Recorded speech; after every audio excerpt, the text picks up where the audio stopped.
Olá, querida buscadora, bem-vinda! Tem uma música do Zé Ramalho que eu gosto muito, principalmente desse trecho que diz assim: Quantos segredos traz o coração de uma mulher? E eu tenho certeza que eu trago muitos segredos aqui dentro. Alguns eu estou descobrindo, outros já não são mais segredos, mas tem outros que estão aqui em esconderijos muito profundos dentro do meu coração. E no teu coração? Há muitos segredos que você esconde de você mesma, dores que você nem quer relembrar, traumas que ficaram meio que perdidos lá atrás, mas não estão perdidos? Esse é o tema do nosso podcast de hoje. Eu estou aqui com duas convidadas muito especiais. Vou começar apresentando a Angelita Lombardi Divino, que é terapeuta, professora de yoga, uma alma cantante. Eu sinto que vamos ter músicas hoje aqui, ó, nesse ambiente. Seja muito bem-vinda. E também a Sheila Ferreira, que é médica psiquiatra, terapeuta. A gente já gravou um podcast juntas, as três. E mais do que isso, nós três somos as autoras, né? Parte aí desse grupo das autoras do livro A Jornada da Buscadora. Uma jornada incrível para a gente olhar o feminino ferido e transformar as dores em força. Então vamos começar falando sobre isso. Angelita, eu vou começar com você. Há dores que a gente esconde do nosso, de nós mesmas, né? No nosso coração. Há dores. Muitas dores. Muitas, sabemos que são Muitas dores. muitas. A gente seleciona, coloca algumas na gaveta e trabalha com algumas no tempo oportuno.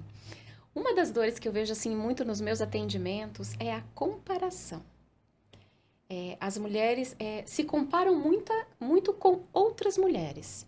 E ao invés de eu perceber a minha essência sagrada e colocar para a vida aquilo que eu sou, eu fico olhando para outra mulher. Nossa, mas como que eu faço isso tão bem quanto ela, né? E eu falo assim, que a outra mulher tem que ser inspiração e não copiação. Isso me veio há muito tempo, assim, trabalhando com mulheres, há uns 2 anos, porque assim, eu posso me inspirar em você, mas qual é o meu jeito, a minha essência sagrada de fazer aquilo que é meu para manifestar na vida? Porque quando a gente copia alguém, a gente vai até um determinado ponto. Aí depois você vai sentindo que você vai ficando drenada, que a energia vai acabando. Por quê? Porque eu não estou sendo eu.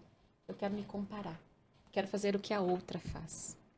Cópia não é autenticidade. Isso E aí. a autenticidade tem aquele gostinho, né? Tem aquela coisa especial, aquele brilho. Porque é algo único, algo só teu. Tem A cópia, leveza. a cópia é Tem meio que leveza. você também tenta se encaixar no outro. E a gente está nesse momento mesmo, né? De parar, de se diminuir para se encaixar nas pessoas, nos padrões. Sheila, e você? Que dor você acha que nós escondemos de nós mesmas? Nossa, muitas dores. Então, quais dores, né? Vamos pôr no plural. Ai, meu Deus, quais dores, bastante, né? Vamos pensar. Eu acho que essa dor da gente não ser suficiente é uma das dores que a gente guarda aí, né? Que a gente esconde, porque a gente acha, e tem a ver, né, com o que a Angelita falou também, você não achar que você é suficiente para tal coisa. Então, eu não sou suficiente como mãe, eu não sou suficiente como esposa, eu não sou suficiente como profissional. Isso diminui muito, né, a mulher, diminui muito o seu feminino. Você fica sempre numa questão de ir atrás, de ser melhor, né, suficiente para isso, ou suficiente para aquele relacionamento, o que eu acho triste demais, né? Porque você não tem que ser suficiente para nada, né? Você tem que ser você tem que ter essa sua essência, buscar essa tua luz interior, né? E saber valorizar isso, né? Valorizar você mesma, né? E ser para os outros essa essência. Ser para os outros alguma coisa que não te diminua, mas que te valorize, que seja, né, compartilhado, né? Não precisa ser suficiente para ninguém, que te acrescente, isso mesmo. Então, acho que é uma das dores, assim, que a gente deve trabalhar, né? Não esconder, né? Vamos trabalhar com essa dor. Começa Vamos a olhar ficar- para ela. E começa a ficar leve quando a gente tira o véu, né, de ilusão, quando a gente traz à tona, Isso. porque a gente vai vendo que todas nós temos dores muito parecidas. Com Uma dor certeza. que eu vejo muito no feminino, nesse feminino ferido, é a dor da gente não se sentir boa o suficiente. A gente tem até o termo a síndrome da impostora, que se encaixa muito mais nesse padrão de dor das mulheres do que dos homens, Isso. inclusive.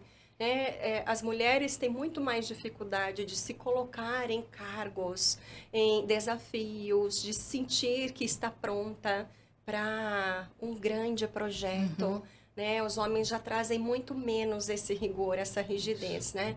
Então, a gente sofre muito mais dessa baixa autoestima. Sofre. E eu gosto de trazer isso com números, com pesquisas, que esse é o meu lado jornalista também, junto com terapeuta. Que senão a gente fica num achismo. Isso não é achismo. Hoje, as mulheres se candidatam muito menos a vagas de emprego por se sentirem incapazes ou não preparadas. Essa dor afeta muito menos os homens. Essa síndrome da impostora, ela foi inclusive pesquisada por uma universidade americana, a Universidade da Geórgia.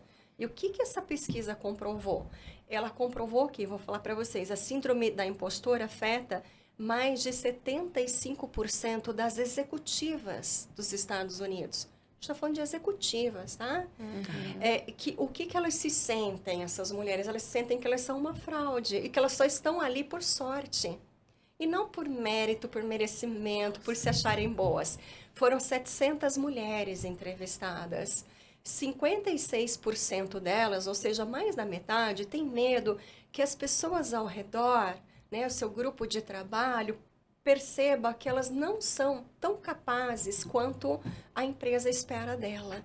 Então, elas vivem nessa síndrome da impostora, nesse medo de ser insuficiente ou nessa insegurança, caladas. E essa é uma das características da síndrome da impostora, esse sentimento de insuficiência que muitas mulheres carregam. A crença de que o sucesso, ele não é merecido, ele é sorte. Eu dei sorte. Isso. Olha, tudo aconteceu para que isso acontecesse. O medo de que os outros descubram de que, nossa, no fundo, eu não sei se eu sou capaz. Eu tenho medos, eu tenho incertezas. Essa dor que nós escondemos de nós mesmas e das pessoas ao nosso redor é uma dor muito, muito profunda. E aqui a gente não está falando só sobre uma questão de gênero. Sim. A gente está falando sobre uma questão cultural, de que as mulheres precisam ainda se cobram, se esforçar demais, fazer demais para estar ali. Então, você vê nos ambientes de trabalho, com burnout, com estresse, com ansiedade, mulheres que ficam muito se cobrando, né, para estar naquela posição, enquanto para os homens, qual é a maior dor? É que eles não percebam, ninguém perceba as fraquezas. Isso. Então, eles estão sempre se colocando como prontos, empoderados, se colocando nos desafios e nós nos escondendo. E é essa dor que eu percebo que ela ainda é muito escondida, que a gente precisa olhar para elas. Em algum momento, agora eu vou provocar aqui, tá bom? Vocês permitem? Em algum momento, vocês já se apegaram em alguma situação com esse medo, com essa questão da impostora? Esse silêncio às vezes revela o quanto a gente esconde, né? O quanto às vezes a gente fala, ixi, será que em algum momento eu não me achei boa o suficiente? A gente tem muito mais necessidade de se provar, né? Que é suficiente, que dá conta. Eu tive experiências bem consideráveis, porque eu entrei na universidade para ocupar um cargo de coordenadora executiva. Mas a coordenadora executiva também trabalhava com professores.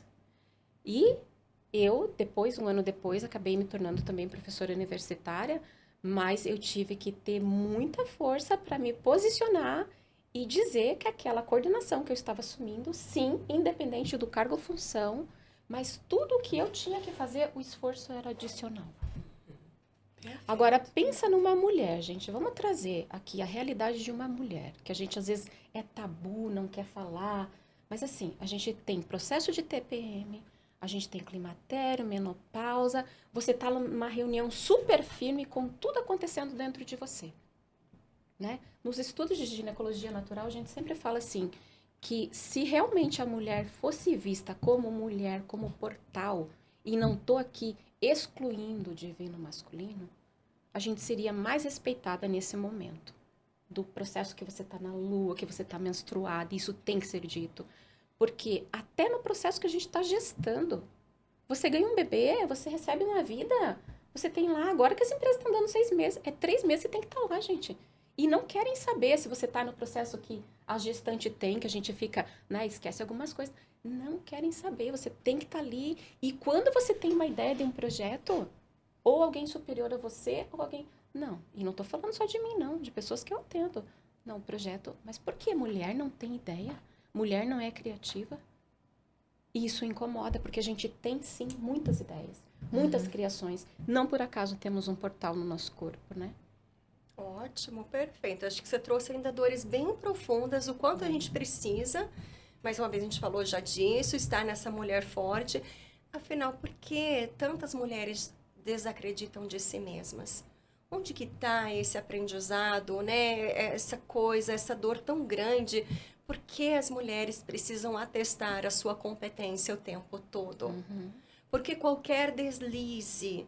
tá vendo? Olha, é por isso. Porque tem altos e baixos, porque tem os hormônios, porque isso e aquilo.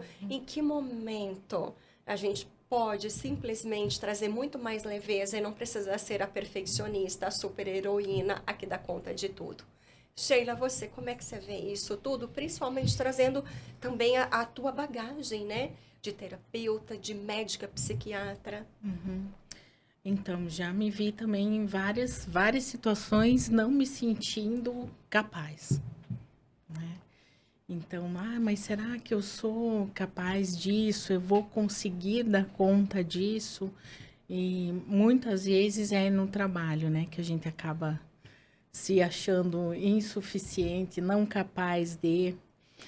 e até também como mulher, como mãe, né? Também nesse sentido, quando eu tive meu filho, eu me senti muito incapaz. E eu era muito responsabilizada por isso, porque tinha um companheiro na época, que é o pai do meu filho, e que reforçava isso.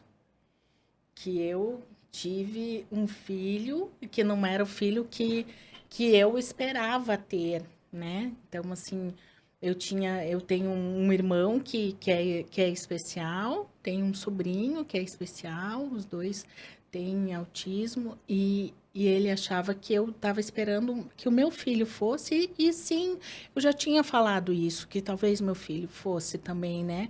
Então, o que ele reforçava em mim era isso, assim, ó, você esperava um filho menos e você teve um filho mais, e você não sabe lidar com o teu filho. Então, isso foi uma coisa muito difícil para mim, para lidar, assim, até o meu filho ter 2 anos de idade, eu fui uma mãe muito culpada.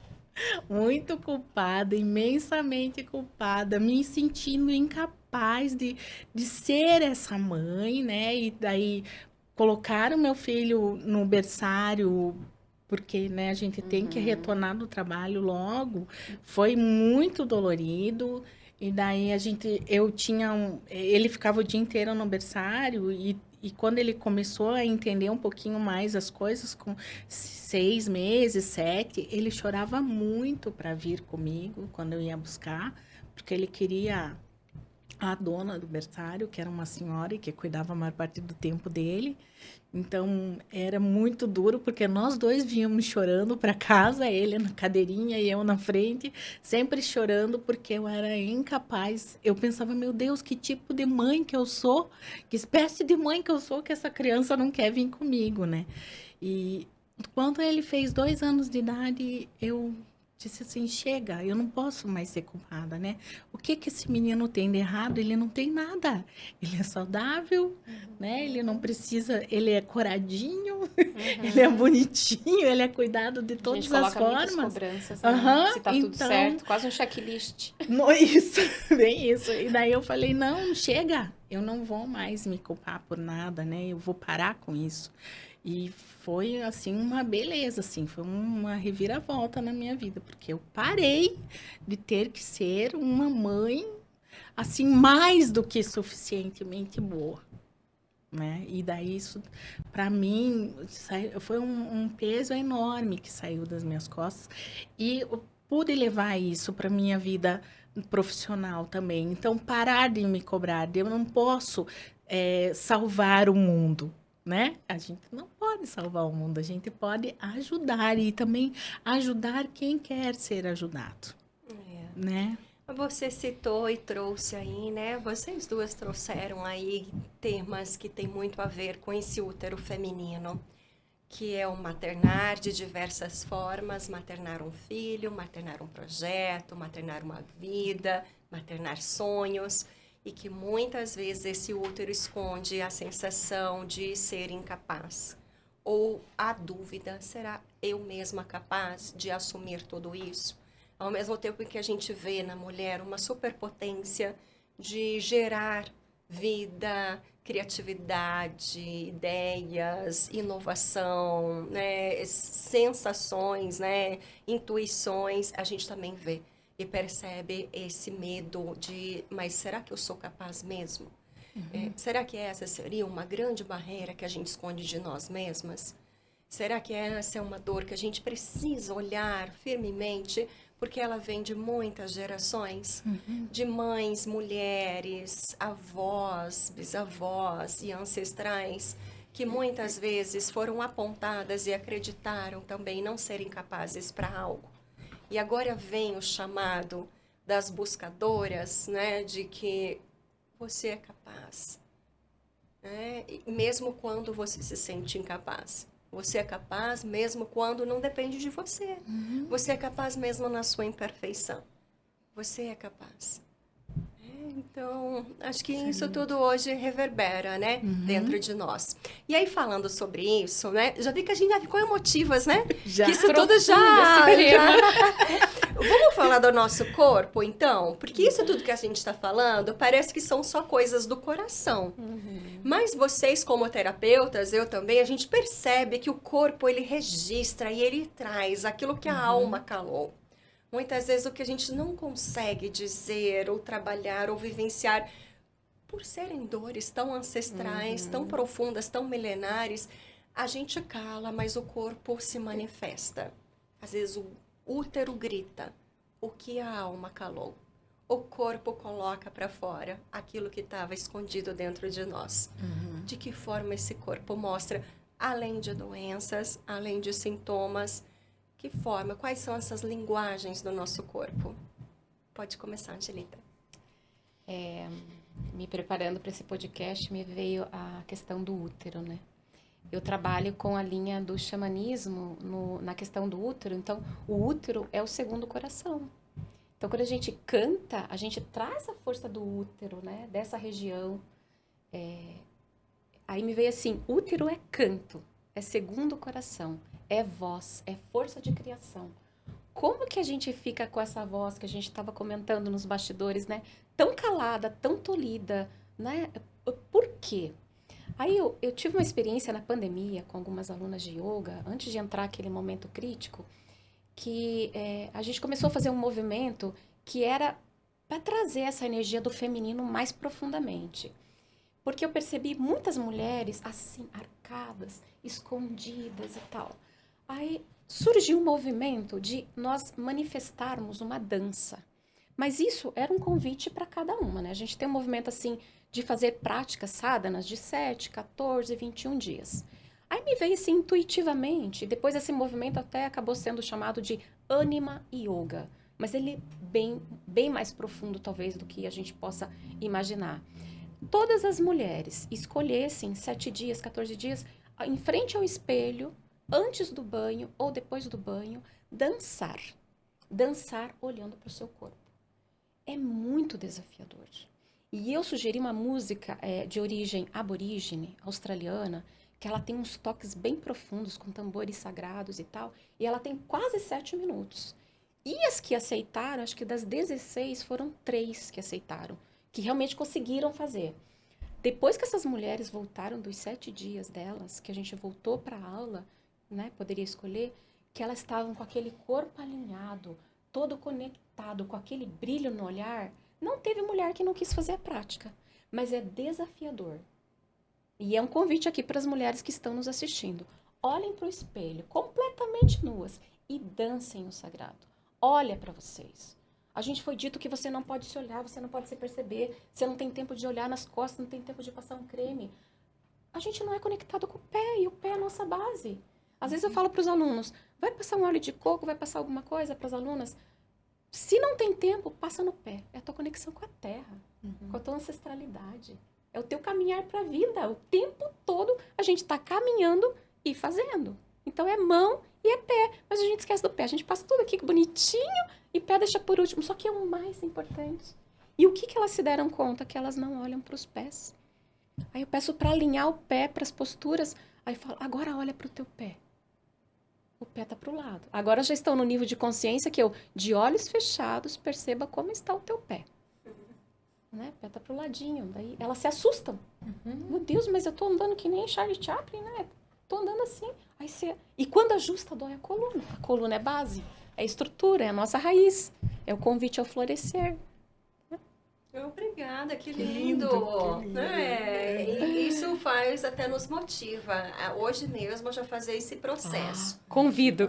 Dança, expressão, toque, né? Sensibilidade, sentir. Olha como a gente tem medo do sentir. Como Sim. terapeuta eu percebo isso. Quantas pessoas ficam com medo de entrar em contato com dor. Mas a gente também tem medo de entrar em contato com o prazer, com a liberdade de sentir, de perceber quem eu sou. Será que eu gosto de passar a mão no cabelo? Será que o meu pé está precisando de uma massagem? Será que o meu corpo pode se expressar melhor? Sim. Porque já vem daquela dor lá de trás de que mulher não pode isso. Qualquer movimento diferente você já é criticada. Né? Qualquer escolha de uma roupa ou de um jeito que saia do padrão, você também pode ser julgada. Então, a gente tem camadas aí para quebrar. Mas, voltando, falando especialmente do corpo, Sheila, e você? Como é que você percebe que o corpo se manifesta ou manifesta essas dores? Então, assim, dentro daquilo que eu trabalho, né, eu vejo muito que hoje, atualmente, a grande maioria das mulheres, elas apresentam fibromialgia. Né? E apresentam fibromialgia por quê? Por causa disso, né? Não olham para suas dores emocionais, não olham para aquilo que realmente acontece com elas, né? Não se enxergam e vão ter dores em todos os lugares do corpo, né? E dores crônicas e dores horríveis. E quando não passam disso ainda sem olhar, sem se perceber, sem se acolher nessa situação. Daí vem as outras doenças, vem doenças mais graves e até muitas vezes alguma doença que as paralisa mesmo, assim. Né? Então, já vi mulheres que tiveram crises convulsivas, já vi mulheres que tiveram paralisia total de algum membro, porque não se olharam, né? Porque não se perceberam, né? E isso é muito sério, né? Porque eu sempre digo, né? A dor que ela começa em algum lugar do corpo é para a gente olhar, né? Então, se eu tô com uma dor no braço, eu posso olhar para essa dor no braço, eu devo olhar, né? O que eu tô fazendo? Por que essa dor está acontecendo? Tem alguma coisa de errado? Eu tenho feito o que comigo, né? Ou o que eu não tenho feito comigo, né? Eu tenho olhado para alguma coisa que não tem me deixado bem, eu tenho feito só coisas que não me fazem bem, né? Eu tenho sido contrariada constantemente dentro daquilo que eu gostaria de ser e de fazer. Então, a gente não vai, né? Não para olhar isso e acaba vindo. Vai vir uma dor, sim. Né? Eu sempre digo, a dor é o primeiro sintoma de que a gente tem alguma coisa errada. Errada no sentido emocional e errada há muito tempo. Para chegar até o corpo. Para chegar no corpo já tem há mais tempo. Eu digo, não é de hoje que você tem isso. né? Eu falo para as minhas pacientes, não é de hoje, não é de hoje que você está, né, deprimida, não é de hoje que você está ansiosa, não é de hoje que você não tem autoestima, é de mais tempo atrás. Historicamente, a gente só sabe oferecer, né? A gente é ensinada a oferecer, não a receber. Não a receber, isso Eu mesmo. achei que você falou algo bem interessante também. A dor crônica, ela tem uma história, ela tem memórias, Sim. ela tem padrões, Uhum. ela vai se colocando, se manifestando com o passar do tempo. Muitas vezes essa dor surgiu há tempos lá atrás e você nem teve atenção para olhar e entender aquele chamado daquela cura. Isso. E aí ela vai se manifestando, manifestando, manifestando. E acho que o nosso papel, né, de buscadoras e terapeutas de alma também é ajudar que a pessoa perceba essa dor além dessa aparência do físico, além da manifestação física. Isso. Porque a dor, ela tem camadas.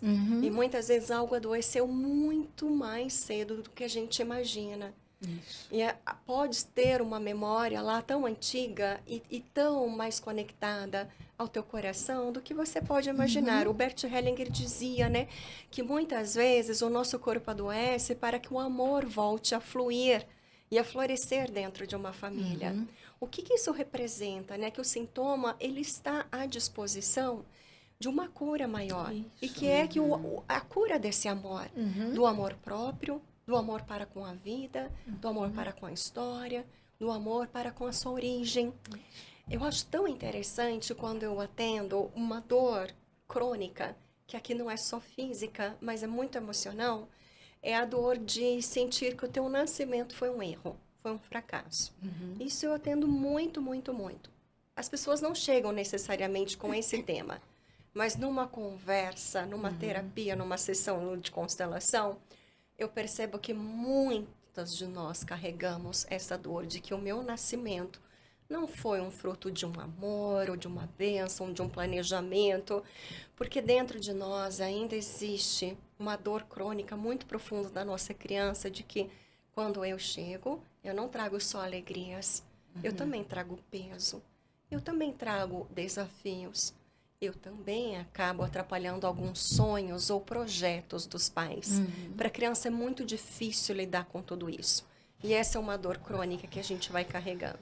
A dor de que, ao mesmo tempo que o meu nascimento é uma grande potência, ele também traz uma desestrutura necessária para um pai que surge, para uma mãe, para uma família. Então, eu já vou entrar nesse tema agora, mudando um pouquinho, falando sobre as nossas crianças. Esses traumas, essas dores que nós trazemos dentro da nossa criança interior e que muitas vezes vão se manifestar depois numa dor física e muitas vezes em questões emocionais.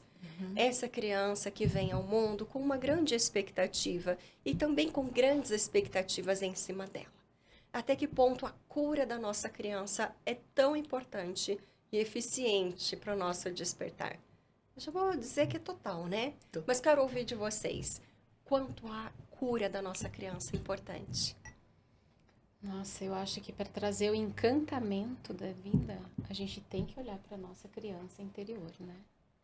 É um grande chamado, assim, além do reconhecimento e honra a pai e mãe, olhar para essa criança para poder ter alegria no dia a dia é extremamente profundo. E eu acho que a gente só consegue olhar para a criança quando a gente consegue se colocar. Uma vez eu ouvi assim de uma amiga terapeuta, ela falou, primeiro eu, segundo eu, terceiro eu. E eu fiz uma associação, falei, gente, é isso mesmo. No xamanismo a gente fala assim, primeiro eu céu, primeiro eu terra, primeiro eu coração. Porque eu consigo conectar a espiritualidade, conectar a terra, que é a força de estar aqui, e trazer o equilíbrio no coração, se eu estou conectada com a minha criança, senão tudo fica pesado. Para eu trazer essa alegria, eu tenho que estar conectada com a minha criança. E para eu trazer a menina, a mulher, a anciã, a donzela, né? Nós que estamos nesse movimento agora da mulher para anciã, se a gente não olhar para essa criança, a gente não consegue ser feliz e envelhecer com alegria. né? Tem muito um tabu que o envelhecer é agora você tá descendo a escada. Gente, eu tô vendo assim que agora, segundo ato, é o momento de viver aquilo que a gente não permitiu antes, né? E onde que a gente vive o que não permitiu antes? A nossa criança sabe o segredo. Ela sabe o nosso dom. A energia do método Haha é tão boa, tão gostosa, que aqui no estúdio a gente já quer fazer todo o processo. O Babalu pediu colo, já quer participar do nosso podcast também. Ó, a gente tá chegando ao finalzinho do nosso podcast. Deixa eu dar 2 recadinhos antes. Falar que esse método todo que a Angelita trouxe aqui tá no livro dela, Fragmentos de Reconexão. E que muito do que a gente está dizendo aqui está no nosso livro, A Jornada da Buscadora. E se você ainda não conhece essa jornada linda e sagrada, então entra no nosso site, que é o www.ajornadadabuscadora.com.br. Ali está dizendo como você pode conseguir o seu livro, como é que você pode fazer os exercícios com a gente, como é que você pode se conectar com cada terapeuta aqui, né? Então vai ser muito lindo ter a tua participação. E aí, Sheila, nessa jornada, qual dica você pode dar como começar a abrir esse caminho de cura? Então, autoconhecimento, né? Autoconhecimento é tudo. E a gente pode de várias maneiras, né? Com várias terapias, as que eu, em particular, né, faço. Então, é a medicina biofal, que é um método que ajuda, que amplia, porque faz uma cura de dentro para fora, não é uma cura sintomática simplesmente, né? Eu trabalho também com PNL, né? Eu faço... comecei no início de terapia, eu fazia terapia cognitivo-comportamental. Hoje eu já acho que ela é um pouco limitada, mas para quem não tem nada, às vezes dá para começar, né? Tem que começar por um princípio, tem que ir lá, né? Num comecinho. Então, cada um é cada um, a gente deve respeitar isso, né? Para aquelas pessoas que têm mais dificuldade, às vezes, buscar alguma coisa bem de início mesmo, que vá mexendo aos poucos, né? Para quem tem um pouco de medo de mexer com as suas feridas, começar bem devagarinho, começar lá, né, a se reconhecer primeiro e se conhecer, né, que é muito importante. Então, o autoconhecimento é, assim, fundamental. A gente deve procurar isso para que a gente possa fazer realmente o nosso processo de cura, né? A jornada de cada um é única, né? Os Com caminhos, certeza. cada um vai escolhendo conforme isso permite no coração, conforme a essência. Mas é uma jornada que vale muito a pena. Com certeza. Né? Não só nós estamos ganhando, mas até as pessoas que estão ao nosso redor. Muitas vezes uma mudança nossa atinge todos, somos fonte de inspiração. Quando conseguimos transcender algumas dores, somos quebras de padrões para o nosso sistema familiar. Quando mostramos que é um caminho novo a ser seguido. E aí eu vou até encerrar, então, dizendo que nessa jornada, como a gente diz, né, a jornada das buscadoras, ela não é uma jornada que ela tem um início, um meio, um fim, e que ela nem tem um caminho já predestinado, ela é uma jornada única, porque ser buscadora é realmente ser aquela que vai ousar sair do padrão de repetição, que vai ousar ouvir a sua essência, ser a sua verdade, que vai ousar começar a perceber, será que esses relacionamentos que eu estou trazendo aqui realmente são os relacionamentos que casam com a minha alma? Então, é uma jornada única, sua. Respeite, acolha, viva a tua jornada, de uma forma assim que ninguém diga o que você tem que fazer. Você pode ter, sim, indicações dos terapeutas de vários caminhos, mas que principalmente o seu coração saiba guiar o teu processo. Bom, gente, adoraria continuar aqui, mas a gente vai ter que encerrar. Uma frase final para a gente terminar o nosso podcast de hoje? O corpo é o lar que habita a nossa alma. Então, praticar a escuta amorosa e a fala em oração, primeiramente conosco. Acho que fica esse convite, que é um estado de meditação em ação com a gente. Obrigada pela sua participação. Que lindo ter você nessa jornada conosco. Grata. Sheila, você uma frase final? Então, procure a cada dia ser a sua melhor versão. Eu acho isso muito bonito, né? A gente levantar e procurar ser a nossa melhor versão. Ok, muito obrigada. Também é muito bom ter você nessa jornada das buscadoras. Eu vou dizer algo bem simples, mas que isso me tira um peso tão grande. Isso vem da neurociência, que é assim, 1% por dia. Às vezes a gente quer grandes metas, grandes resultados, e a gente se frustra com os nossos processos terapêuticos, porque a gente derrapa, às vezes a gente não consegue sustentar uma mudança sempre. Então, 1% por dia, o que hoje 1% a mais eu posso fazer por mim, pela minha história, pela minha jornada. E se a gente for ver a médio e longo prazo, 1% por dia dá muito, muito resultado, né? Pelo menos assim fica mais leve. Bom, gente, então vamos terminando por aqui. Espero vocês, nós esperamos vocês aqui no nosso livro, nos nossos próximos movimentos. Fique por dentro de tudo. Escreva aqui também no canal do YouTube o que você achou desse podcast, quais são suas dúvidas, o que mais marcou na tua trajetória, como tem sido para você também esse movimento do despertar. Não terminou aqui, tá? Em breve teremos novas autoras aqui trazendo também seus conhecimentos, suas experiências. Então, fique bem, muita paz, muita calma no teu coração e na tua alma, porque a gente vai terminar esse podcast com música e canto. Nossa alma cantante aqui agora vai cantar uma música pra gente que ela preparou que fala de calma, de alma, de voltar à sua essência. A gente tá rindo porque ela não sabia, ela foi pega de surpresa. Isso estava na Mas programação. no intervalo ela cantou um pouquinho, pode ser só um trechinho dessa música que eu amo de paixão. E a gente termina com você, então, trazendo esse grande insight. Que bacana você. Vamos lá, né? Já que eu quero colocar essa cantante, né? Antes de cantar, então, um pouquinho, por que me veio essa música? Porque é o momento, independente do momento que você tá, é o momento onde o corpo pede um pouco mais de calma. Aí, preparando isso, me veio, nossa, isso tem a ver com Lenine. Então, eu vou tentar, vocês podem me ajudar. Mesmo quando tudo pede um pouco mais de calma, até quando o corpo pede um pouco mais de alma, a vida não para. Enquanto o tempo acelera e pede pressa, eu me recuso, faço hora, vou na valsa. A vida é tão rara.